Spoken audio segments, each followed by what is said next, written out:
Hi, my name is Michelle Silva, and I'm going to be talking to you today about vocational guidance for high school students. That's the topic that I chose. And there's actually lots of information about counseling at that level, but we only have a little bit of time, so I'm just going to jump right in and just cover a few issues. So in terms of the population, again, the population of high school students, we know the age range, but they definitely vary in terms of their interest, their cultural background, family background. So it is actually quite a varied population, which makes the job of the school counselor challenging. But more than that, one of the bigger issues facing high school counselors is the fact that there just aren't very many of them out there to take care of the needs of students. So I wanted to start by looking at the current resources available.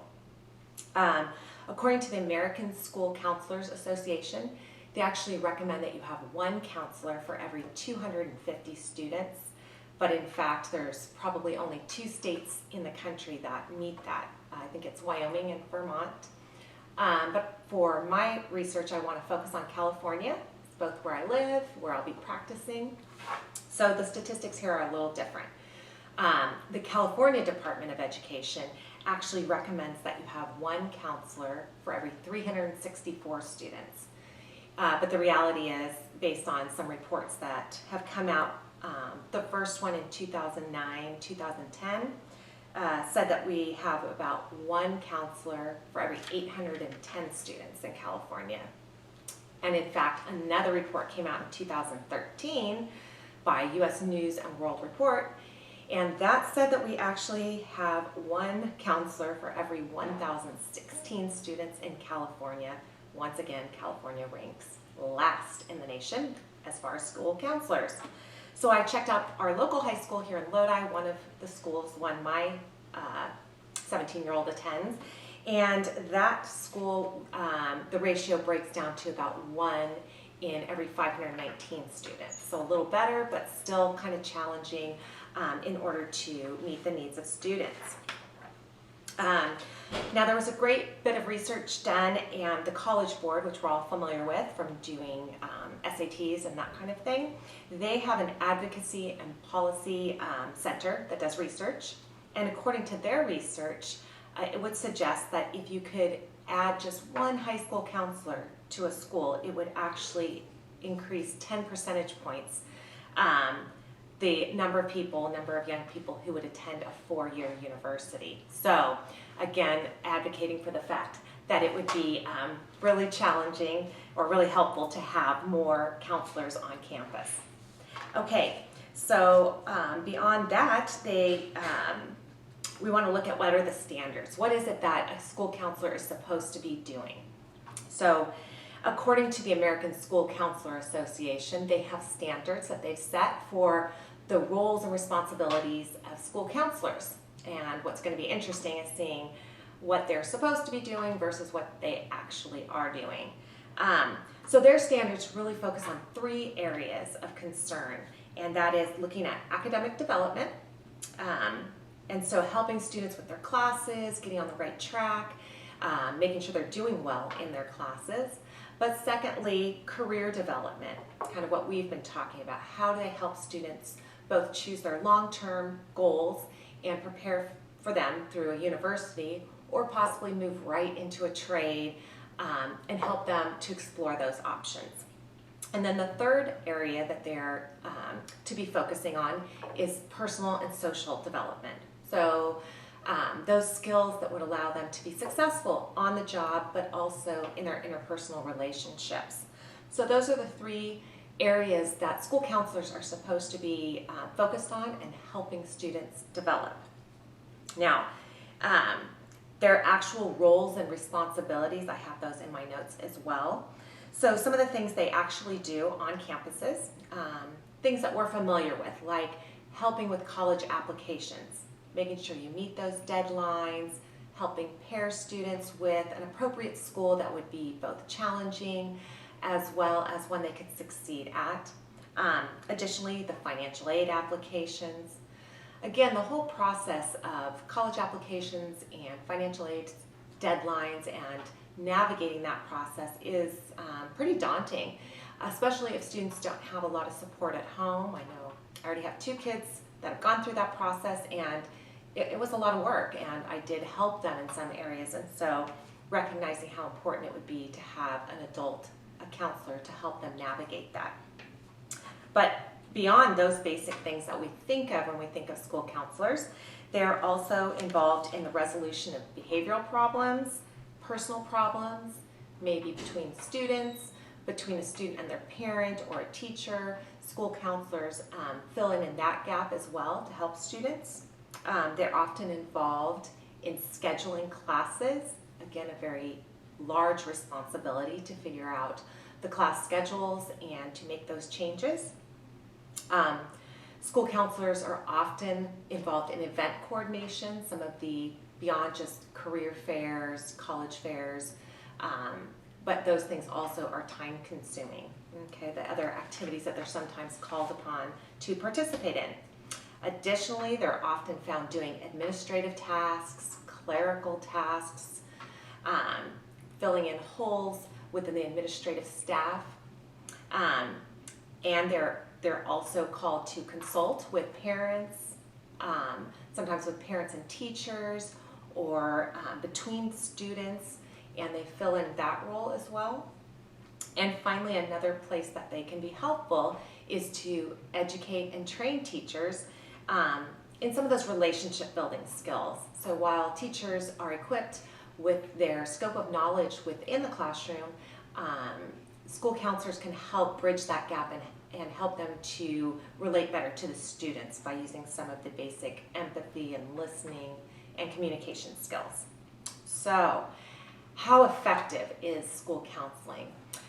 Actually, there's not a ton of research out there, although there is some available, but determining the effectiveness, and this may partly be why you don't see it being a higher priority with funding to make sure we have enough school counselors. There isn't a ton of research out there supporting their effectiveness, although the research that there is available definitely points to the fact that they're very helpful on a high school campus. So, based again on the California Department of Education, they did a report kind of synthesizing all the information and research out there that they could get their hands on. And basically, they gave a list of areas where school counselors were quite effective. So, and really, they're not that surprising. The first was on discipline issues. So, the more opportunity they had to have a counselor involved, discipline issues for students decreased. Violence prevention and reduction of bullying, both of those areas were also impacted. Obviously, an area for further research, considering the current climate in our country. With violence on campus, this is a hot topic for sure. Some of the other areas that they saw improvement by having a school counselor available was improved social skills for students, improved academic success, as they had somebody helping them navigate the process and pick those classes, suicide prevention, reduced dropout rates, and finally, as I already mentioned, improved rates of attendance to four-year colleges. So all of these areas point to certainly the benefit of having school counselors, but again, more research is going to be needed, I think, to really support the idea we need to fund them, which we'll get back to in a minute. So, I'm trying to watch my time here. So some of the programs that are out there, want to make sure we have an idea on that. They have programs, all kinds out there. Just some of the ones I looked at that, and what those theories are, try to tie it back to the theories we've learned in class. They have a lot of programs based on human development theories. So the idea that they would help students identify skills and experiences that they had, experiences that they were going to need within that educational, those 4 years, to help them be successful, whether they move into a university setting or straight into the job setting, a technical skill. So the idea of helping students with their self-knowledge and their skills to make sure they're prepared. And this is one of the areas where, again, more research is going to be needed, because they're really questioning, what skills do you need to be successful in college, and are those the same skills you need to be successful if you head right out of high school into the job market? And are school counselors really meeting the needs of both of these groups of people? And so that's one area really there needs to be a little more research and clarification about those skills. Well, one study that I looked at, which was pretty interesting, they actually used a shortened form of the career construction interview, something we've talked about in class. And this is basically a narrative tool to increase a student's career concern and their kind of curiosity and interest in what they're going to do after high school. Also increase their sense of control and their confidence to navigate that. The challenge with it is, although it's based on this career construction theory and used in a number of settings, and kind of explores these life themes and kind of bridge some meaning between those things you're interested in and are already doing and how those can translate to your future career goals. The challenge is generally that 5 to 8 question survey is done over maybe 2 90-minute sessions. Definitely too much time to work with this high school population. So what they attempted to do is they took this questionnaire and they took 3 of the questions that kind of really hit on areas of values, interests for students. And they used this shortened form of the CCI to ask these questions. And what they did was they identified students who had scored low on career concern and curiosity. And so they identified those students and then used this form in a shorter session. And the results basically demonstrated that it was successful. It really helped these students begin to take some ownership of the career process and gave them a sense of curiosity and interest. So they really found that it was a helpful tool, and the shortened form was easier to use with that setting. So again, maybe something that they may look at for further research. You also see a lot of solution-focused therapy used on this population. Several research studies demonstrated that this type of counseling, especially in a group setting, was really helpful. In the notes, one of the studies mentioned that it really helped with a student's self-concept, having a sense of self and who they are and what they like, develop confidence and self-respect. So that definitely is a tool to be used, and it is kind of the way things do work in that population. So that leads to this idea of group counseling and the benefits of group counseling sessions. And one of the main benefits is allowing counselors to work with more students. They just don't have the time or the resources for the one-on-one sessions. But it works really well with teens. It seems to develop some insights about themselves by working with their peers. Also normalizes thoughts and behaviors, and they get some feedback. So those things are often really helpful ways to target larger groups of students that way through group counseling.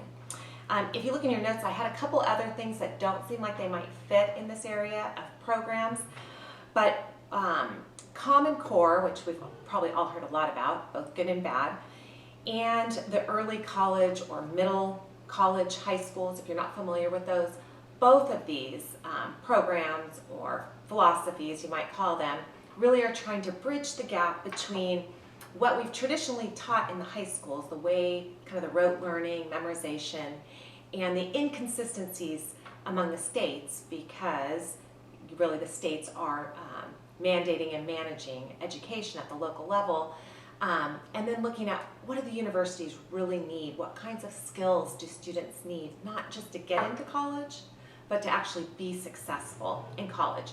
And so these two programs, both Common Core is trying to bridge that, both standardize the types of skills and knowledge that students are learning, but also challenge them to be more of critical thinkers versus people that just memorize, as well as these middle college high schools, which really are geared towards students heading towards university. They also have dual credit classes. So again, all of this to say, to bridge the gap between what is necessary at the university level and what are students learning at the high school level. And school counselors play a huge role in that, in both helping students navigate that, directing them towards programs that will be most beneficial to them. So those are other areas that are trying to improve things for students. We'll see how things go. So, conclusions, future direction. First of all, one of the main studies that I read, I told you that there's 3 areas of focus for student counselors, but this study really suggested that stress reduction has to be a focus for future counseling and where the high school counselors are going. Stress is a huge issue for young people today based on trying to get into college and navigate just the world and the economy that we're in today. Secondly, obviously, some increased funding. We need more counselors. They just cannot do an adequate job at the numbers we have right now. Another point would be to add school psychologists on campus. Would also be really helpful, something we don't see much. Mostly counselors, psychologists are seen as support staff and are often let go first. I have a whole lot of other research on the adolescent brain and looking at the neuroscience, and that hopefully will help direct programs in the future as far as what would be beneficial for high schoolers. I won't go through all of them because I'm running out of time, but really kind of thinking about how do students learn, and usually it is in more hands-on, collaborative, kind of unique ways. They don't really respond well, which we kind of all know, to straight talk therapy, lectures, scare tactics. As much as we try as parents, those don't work that well, nor do they work well in the counseling space. So kind of really incorporating the latest information coming out of the studies on the adolescent brain to help equip counselors to be more effective. So there's some great developments there as well. So hopefully counselors can really work as partners on campus to help meet students' needs for that sense of control and also freedom. And really students will retain information so much better when that kind of space is provided. So very last point I just wanted to make, this is just out of a personal opinion, I wrote church programs on there. So obviously one of the main things I found out of really studying this topic is we just don't have enough school counselors to meet the needs. I know in California there's no money, the budget's a mess. We won't probably be adding them anytime soon. So my last thought would be to see youth ministries add some type of program, curriculum to help meet this need. Personally, I've worked in youth ministry for about 15 years. We all know that means I volunteer. But we've never really done anything like that, and that's kind of an exciting opportunity to see the church help bridge the gap to give students an opportunity for self-exploration, career exploration, really looking at how God has gifted them and how can the church help develop students in those gifts and talents so that they can be successful. So just that was my one thought for how we can help bridge the gap. So there is so much to talk about with this topic. Obviously, I only covered a small amount, but I do hope it was helpful to you. Thanks.